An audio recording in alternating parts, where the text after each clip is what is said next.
Welcome back, CT Sports Now. Coming at you from our studios at Sacred Heart University. Time to talk a little baseball. Oh, we can't do it without Scott Erickson of Game Time CT. Hey. Thank you, Scott, for showing up again. I'm glad to be here. I was supposed to follow you and do the wave.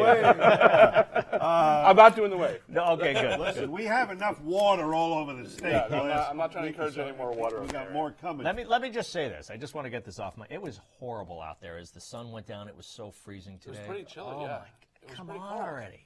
All right, let's get into this it's warmer May weather. This week. I know. Check the calendar. I know. It's true. Yeah. It's actually happening. Exactly. Yeah, not that the weather's going to get any better, but I think the play on the field is getting a little better. I think it has. Yeah, you know, as you get into we're halfway through the season. Teams have played 10 games now, which is kind of crazy. And some, and then some have played some like have not. 4. You know, if you're South Windsor, you've only Yeah. played a quarter of your games so far.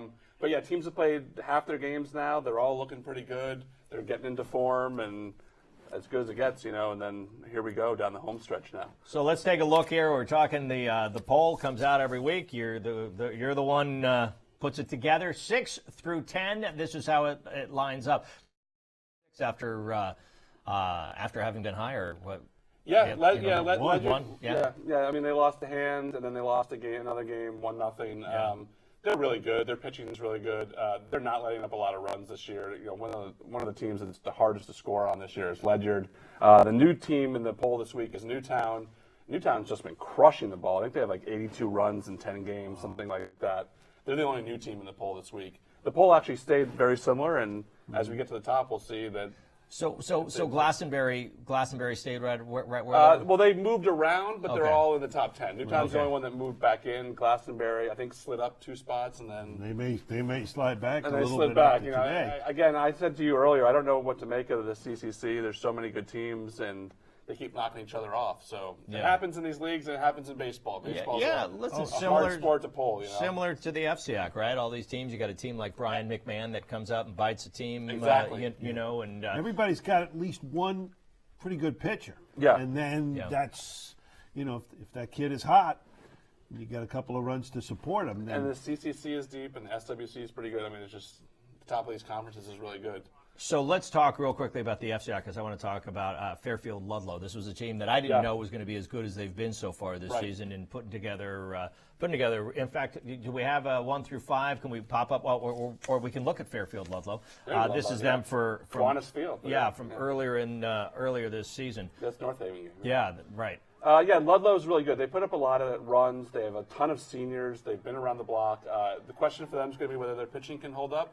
It's been okay. The hitting has really carried them. They've also won 4 games in extra inning walk-offs, which is incredible. Yeah. And that speaks to their senior leadership and how good those kids are. how many of these kids were in the Little League team? Do you know? Some of them. Yeah. I mean, some of them have moved on, but I think some of these kids were involved in that Little League. Because they had a run of a couple of years. So Yeah. I mean, they're always pretty good. Yeah, There's always someone on Staples or Ward or Ludlow who's one of that team. But the number 1 team, Cheshire, not from the FCIAC. First week of the poll, we've had the same team 2 weeks in a row. So it was nice to have a little bit of consistency there.